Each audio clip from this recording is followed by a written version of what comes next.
Hey guys, what's up? So, first of all, I want to apologize because this video is late. But I'm getting ready to move down to college in 13 days to be exact. So, I've been super busy with just getting everything ready and still, living my life on top of it. Because anybody that's ever moved knows that it is an experience and a half to get things ready to go, to just uproot your life and go somewhere else. So I am sorry the video is late, but you're still seeing it, so kind of a win. But I'm Sarah from Who I Am Among the Pages, and if you're new here, welcome. I hope you stick around. Hope you decide to subscribe. Hit that little bell notification so you know when I post, because I promise it's almost always on Wednesday. This is a total fluke. And if you're not new, welcome back. I'm glad you decided to come back, even though I'm late. So today I wanted to do my August TBR / books I'm taking to college, because I moved down the 21st. So, what I'm reading this month definitely ties into what I'm taking with me.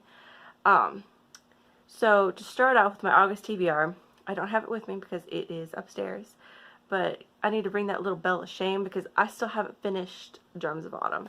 I was in a massive reading slump along with being super busy in July, and I honestly ended up still reading.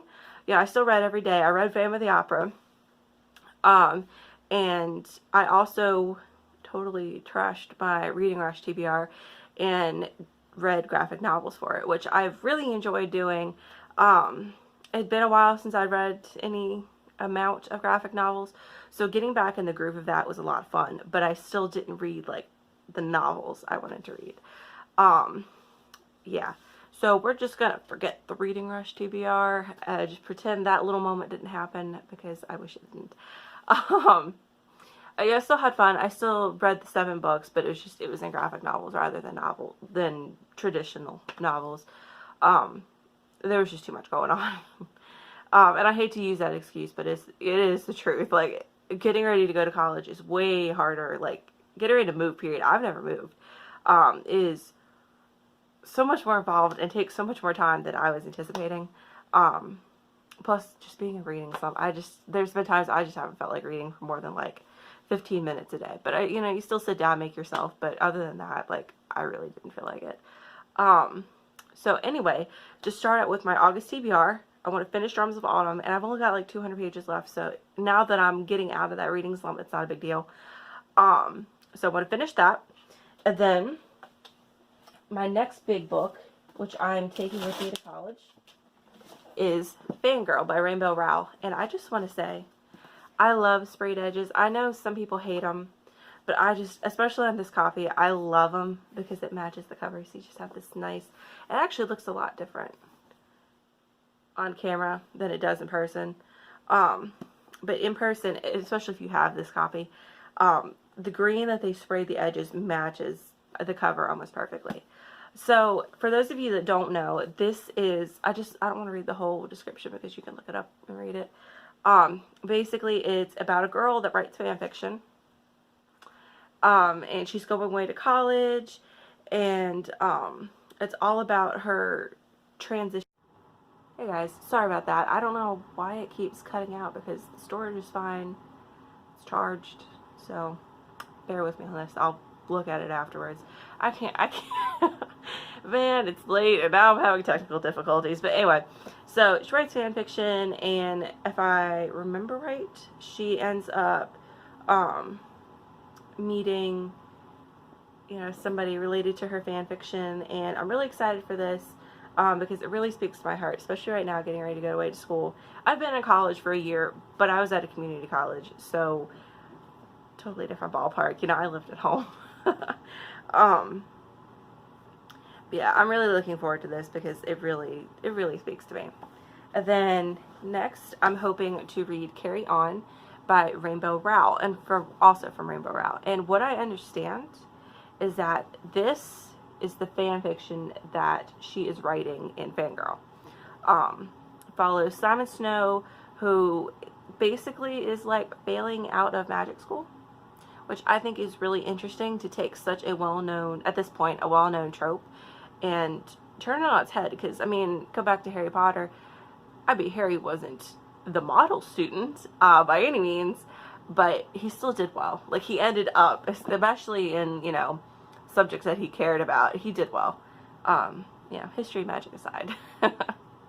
But, so I'm really looking forward to this, especially because, again, Fangirl really speaks to my heart, with everything that she's going through and her interests. The fact that it's about, you know, change.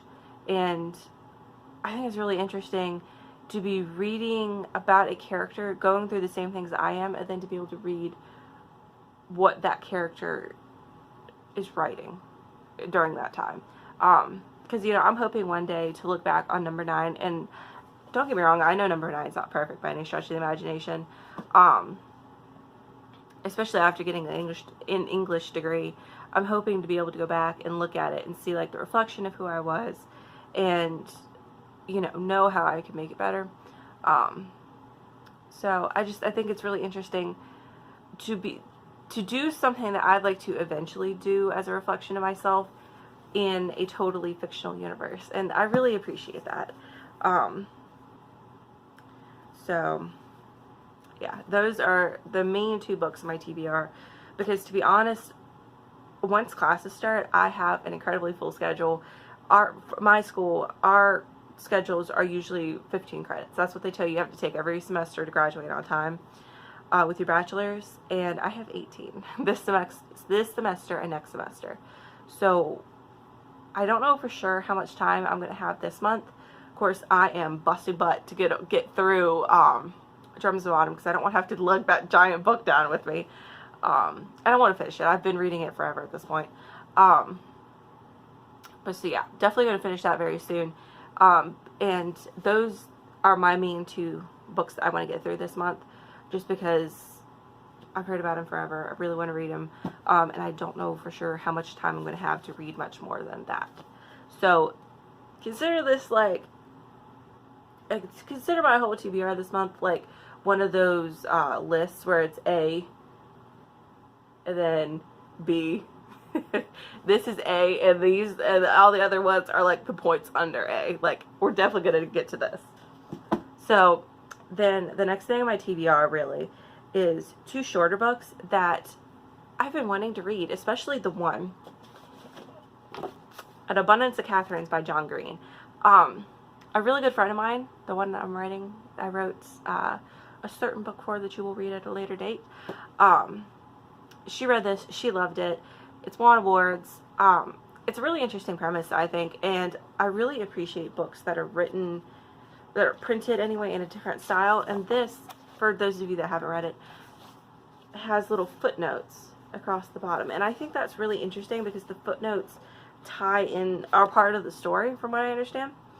I think it's such a unique plot. I mean, this guy only dates Catherines, and I think it's a really interesting idea to take one trait that really has nothing to do with personality. I mean, I know there's things that say, you know, oh, if you're named this, you're a jerk. Like, I know there's those things out there, but, you know, to take a trait that's totally out of someone's control and only date people with that one trait.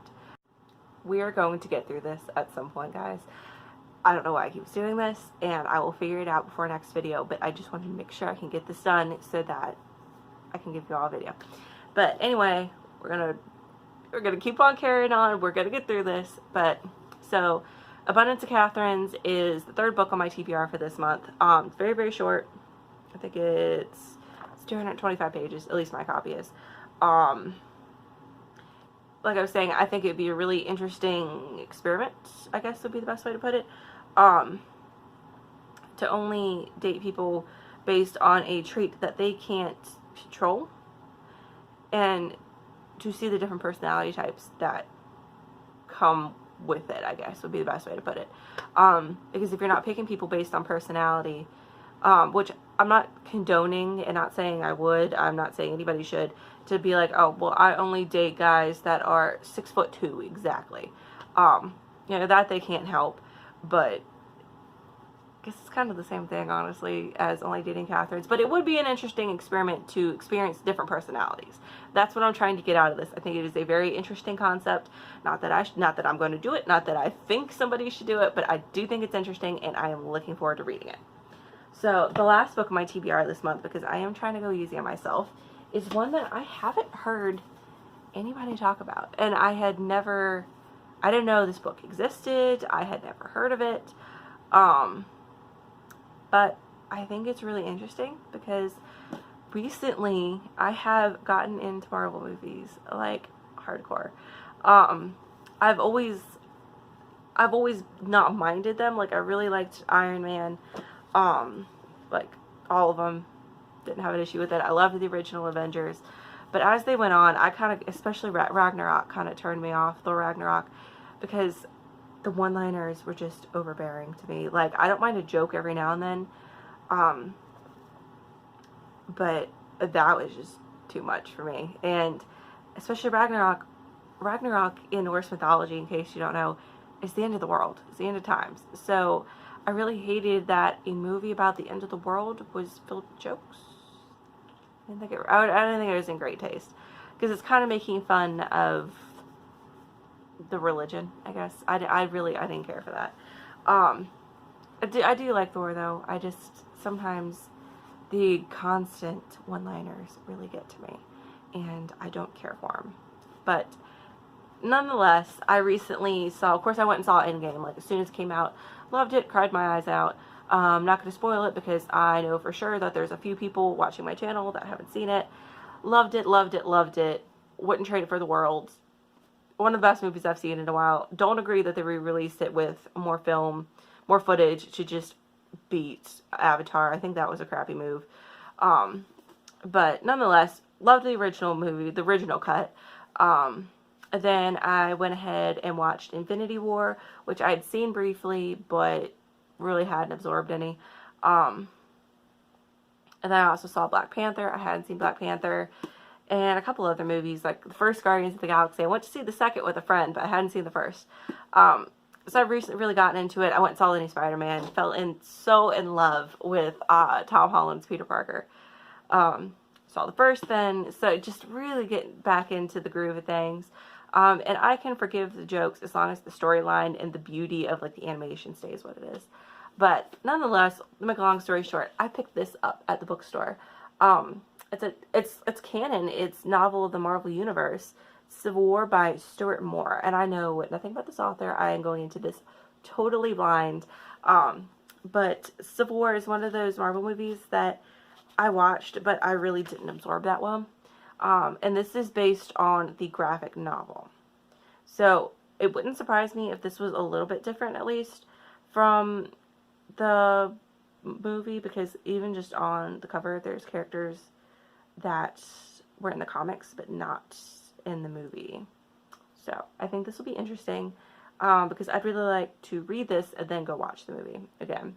See what the difference is, because, yeah. So I'm really looking forward to this. It's really not that long. I mean, I really kind of hate when they do this. The font is really quite large for a mass market paperback, and line spacing, man. Like, this is like half a tree here that we didn't need. He could have lived another day, or made another book. But anyway, really looking forward to this. I think it's an interesting concept that Marvel has had their graphic novels written into novels, and I'm really hoping that the author has done a good job of describing, like, the fluidity of the actions, because of course in comic books you see what's happening, you just read the dialogue for the most part, and a couple of narration things. So I really hope that he has done a good job of letting us know what's happening without, like, Joe did this, Susie went to the store. Like, I hate stuff like that. I really hope that he just took his inspiration from the graphic novels and brought it to life in a novel form. So I am nervous, but really looking forward to this. So that's my August TBR, and those books are going down to school with me. So now we're going to get into what books I'm taking to college. I hope I haven't bored you to death by now. So I had a really great idea to take those milk crates that you see. I'll just hold one up, even though it's full of books and it's really heavy. take those, and I found them at my local store that they lock together really solidly on all sides. So what I'm doing to give myself a bookcase, because we don't have a whole lot of room, but they're not very wide, and you could stack them up and then stick them to the wall.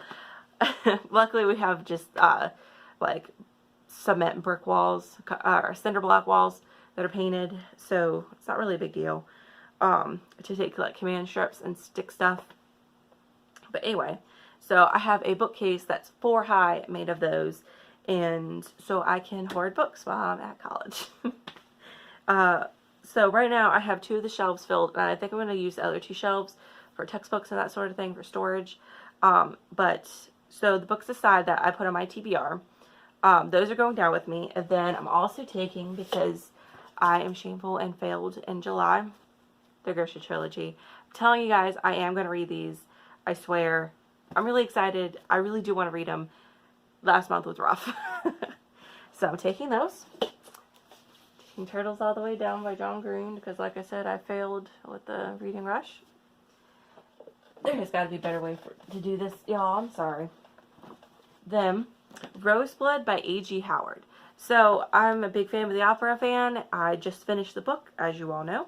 And it is a Phantom of the Opera inspired retelling. And I love retellings of Beauty and the Beast, especially because, like, A Court of Thorns and Roses was, like, my favorite book for a while. So I'm really looking forward to seeing a retelling of something you really don't see retellings of very often. And I've always wondered why that was, because I thought about writing one myself. And then, I got these actually at Christmas. I've had these a while. By Deborah Harkness, A Discovery of Witches, Shadow of Night, and The Book of Life. They're all in the All Souls trilogy. So I'm really looking forward to these. I think they sound really interesting. I know there was a streaming show. I believe it was on Netflix. I'm not certain though, because I really don't keep up with that. It just came out, so I do really want to read these because I would like to see the TV adaptation of any book I read. And then lastly, on the shelf, The Fiery Cross by Diana Gabaldon. I think I'm going to take a break from her books because I've been slower getting through things this year because of them, because they're just so long and there's so much to absorb that you cannot rush. You have to take your time. And of course, getting in a reading slump did not help anything, but nonetheless, I am taking this chunk with me. It is like 1,500, almost exactly like 1,500 pages. Nonetheless, though, I am looking forward to this, but I am going to take a break from her books because I do want to read something different. Then my other shelf, I am taking the Raven Cycle series by Maggie Stiefvater, which is The Raven Boys, The Dream Thieves, Blue Lily, Lily Blue. I always get tongue-tied on that, and The Raven King. These have been highly recommended to me, and everybody seems to love them, and I heard they take place in Virginia, so I think that's really cool. I'm really excited for that. I do hope they hold up, though. They hold up to the hype, because I am going to be really disappointed, though, if I get into these and they suck. So, I'm really hoping that they hold up, because there's nothing worse than reading a book that everybody loves and being the only one in the camp that's like, it sucked. But nonetheless, moving on, I am taking The Night Circus by Erin Morgenstern. One of my favorite booktubers, Emma Books. She read this and she loved it. And it's all about magic and the circus that shows up overnight with no warning. And it follows the 2 main characters that have kind of gotten themselves into a duel, and they really seem to care about each other. I don't know a whole lot about this book, but I am looking forward to reading it. And I just want to appreciate the cover for a second. I think that is the coolest thing. And it has some really beautiful, like, simple, very simple illustrations, which I really appreciate when they do that. It is an adult fantasy, which I haven't read a whole lot of, and it's definitely a different type of fantasy. Because, like, at least in my bookstore, it wasn't with our fantasy sci-fi section. It was in the general fiction section. So I'm really intrigued to how she wrote a magic story so that it was still considered general fiction and literature. So, you know, it's obviously not hard fantasy, which, you know, I'm looking forward to seeing how how she wrote it so that it's not considered serious fantasy. Then I just got this book and I'm super excited for it. But the Modern Fairy Tales by Holly Black. I know nothing about this book other than it is 3 short books that all tie together, and they all follow the 2 of them follow a different character, and then the last book is bringing those characters together. It's quite big, but again, I hate when they do this. The line spacing, man. Like, this book could probably be 3/4 of the size it is easily, if not closer to half, if people didn't do this. But yeah, so the books in it are Tithe, Valiant, and Ironside. Looking forward to this. Haven't read much by Holly Black, but what I have read, I've enjoyed. And everybody loves her. So I'm looking forward to that. And this book, I'm a little afraid of because when I was in high school, I had, because of taking honors English and then AP English, college English in high school, I had the same teacher for the first 2 years, for 9th and 10th grade, and then 11th and 12th grade, I ended up with the same teacher for those 2 years. So freshman, sophomore year, when I took Honors 9 and Honors 10, I had one teacher. When I took AP 11 and AP 12, I had a different teacher, but it was the same teacher for both years. Both were really influential in my journey towards being who I am. Were super supportive of my writing, even though at the time I didn't think that's what I wanted to do. Wonderful people. Really enjoyed being around them 24/7. I still keep in touch with my AP 11 and AP 12 teacher. Really wonderful guy. Mr. Griffiths, if you're watching this, I love you to pieces, and you really changed my life, and cannot thank you enough for this. But he brought this book up in class one day when somebody asked, it was a question along the lines of, like, what was the scariest book you've ever read? Or what was the book that, like, stuck with you the most? It was something right along those lines. And he brought this book up, and he's like, well, don't read it. Like, I can't recommend this to you. You know, some of you are still underage. I was a senior at this point. So, like a good kid, I went on my Chromebook, our school-issued Chromebook that I had, and immediately looked it up, and was about to order a copy. But then didn't want to put my card information on school computer, which, looking back, was a very good choice. But I had totally forgotten about it, scrolling. Yeah, I was scrolling through the bookstore, but I'm just, you know, going on my merry way through the aisles, and I happened to pass the horror section, and I have enough horror books that I haven't read that I really wasn't thinking about buying any, but it caught my eye because I recognized the cover. It's House of Leaves by Mark Z. Danielewski. I'm really sorry, I butchered that. It is a horror novel that is written in a really interesting format.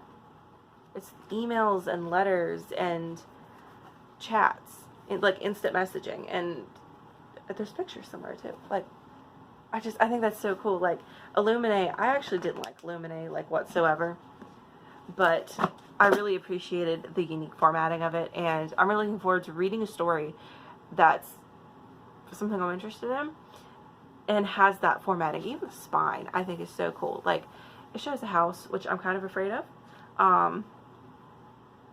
so I'm probably going to get scared, but I do really, really want to read this, and I had totally forgot about it, and so I was just moseying on through the bookstore and saw it. So, Mr. Griffiths, if I can't sleep at night, this is your fault. But thank you. I'm excited for it, because, you know, it's a recommendation, sort of, kind of. You told me not to look at it. Anyway, moving on. So, to follow up the I'm reading the Six of Crows duology. To follow up with the Grisha trilogy, I really want to go ahead and read Six of Crows and Crooked Kingdom, both by Leigh Bardugo. I actually already have read Six of Crows. I was under the impression that you didn't need to have read the Grisha trilogy to read this duology, and that might be true because I did still enjoy the book. But there's so much that I didn't understand. Like, it took a lot longer for me to get into it, to understand the universe, because I hadn't read the Grisha trilogy.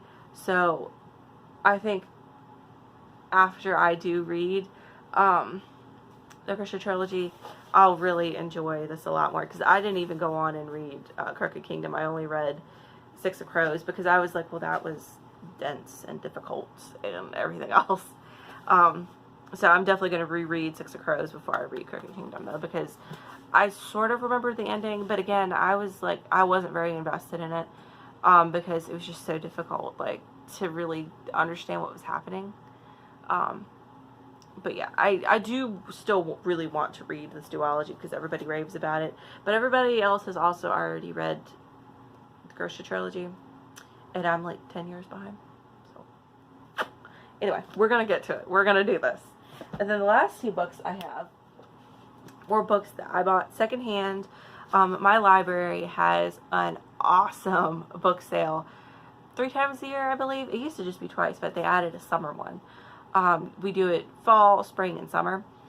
Everybody from the community donates books that, unwanted books, gently used, and then they clean out the libraries and take some used library books out, which I think is a really interesting way to, make sure that books just don't get thrown away, which I really appreciate. It's really dear to my heart.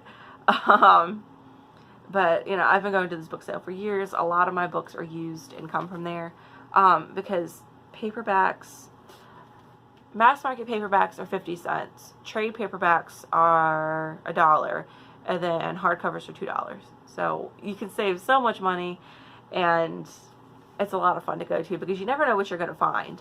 You really just have to search and read backs of books, because a lot of books, they're old, they're out of print. It's old editions, it's authors that, maybe you just don't see at the bookstore anymore, but they're still really good books. I found this beautiful old edition of Gone with the Wind. I found a beautiful edition of the Odyssey. I found a volume 2 of Poe's works that was printed in 1901. So, it's one of my most treasured possessions, and I got it for, I think they only charged me 50 cents for it because it is in rough shape, but it's amazing. It still has the original prints. I'll have to do a video one day on my antique books. I would love to do that. I'm obsessed with old books. But anyway, so these books came used. I love Gone with the Wind. Gone with the Wind is my favorite book of all time. And this is Rhett Butler's People by Donald McCaig, I think.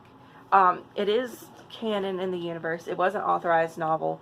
It is based on Margaret Mitchell's Gone with the Wind. And this follows our suave, swarthy Rhett Butler. The kind of, I guess he's technically a hero of the story, but really he's not a very nice person. Follows our male lead, I think would be the best way to put it. How he grew up, where he came from, because part of his the intrigue in his character is that he's a rebel. He can do without a reputation. Even on the back it says Rhett Butler, renegade, outcast, rebel, lover, gambler, southerner, a mystery until now, the other side of the greatest love story ever told. So, really excited for this, because I always loved Rhett Butler. There's different opinions on him, and just even this chapter, that's how it starts out. So, I am looking forward to it, and I have heard there's very mixed reviews on this book. Some 5-star. I'm so glad I read this. I loved Rhett in the original book. Really glad I got to read this. But then there's others like, Margaret Mitchell didn't get to write this. So it shouldn't have been written, yada, yada, yada. I'm hoping I don't come out of this book with that opinion. But I guess if I do, I do. But really interesting character. Very deep character, very complex character. So I think it'll be interesting, even though it wasn't from the mind of the original author, to have a sort of background on him. I also have the sequel to Gone with the Wind that wasn't written by Margaret Mitchell, because unfortunately she passed away before she could write it. I have Scarlet. Alexandra Ripley. It was Scarlet by Alexandra Ripley, which follows up Gone with the Wind. And then I also have, I can't remember what it's called. I think it's called Ruth's Journey. I have no idea who it's by. That follows another very central character in the original book, Mammy, who raised not only Scarlet and her sisters, but Scarlet's mother. So, really do want to read all of them so I can finish up, tie a nice little bow on the whole Gone with the Wind universe.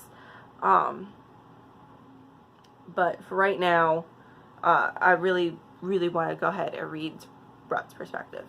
So the last book I'm taking down with me is The Disagreement, a novel by Nick Taylor. Ooh. It's in the Civil War. It takes place in Virginia. It's April 17th, 1861, the day that Virginia secedes from the Union, and the 16th birthday of John Allen Monroe.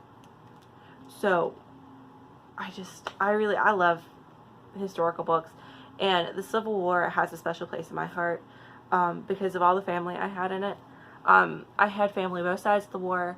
The town I'm from was fought back and forth for control, between the Union and the Confederacy. Myths vary, but some myths say that it was fought back and forth. It changed hands 87 times. So, of course, there's truth and myth in all of them, as to what happened, but it definitely changed hands a bunch of times. And also, I believe it was my 3 or 4 times great-grandfather was actually taken prisoner by the Union towards the end of the war, because he was sitting in a bar, and a woman that had Union sympathies heard him talking that, you know, he'd either fought with Confederacy, he had fought with Confederacy, but that he still had those sympathies. And at the time, our town was under Union control, so she's like, all right then. She goes to the I don't want to say the court martial, I can't even think of the word. To the police, basically, tells them what she heard, and they're like, all right, buddy, taking you to jail. So, hey, he went to jail for a while, and then another one of my great uncles worked directly with Robert E. Lee. So, this definitely has a huge place in my heart. Any Civil War story, any Civil War monument, just has a huge place. I love the era. Like, I think it's culturally such a rich, even still, it's so divisive, but I think both sides and every detail of the war is so culturally important. But yeah, so really looking forward to this, because it's also a YA novel, so what do you know? But nonetheless, that is my TBR for August and the books I'm taking to college. Number 9 will be finished soon. I'm wrapping up, releasing chapters whenever I can. Really hope you all enjoy it. If you don't know, I'm Eliza Victoria 13 on Wattpad. My co-writing project with Marissa Tomeo is getting going. Really hope you all are enjoying that too. And I will be back next week on time, I promise, with another video. I think it'll be a surprise. I think I'm gonna do another writing vlog, actually, about my process for pulling a book together at the very end. So I love you guys so much. Thank you so much for watching, and I'll see you next week. Bye.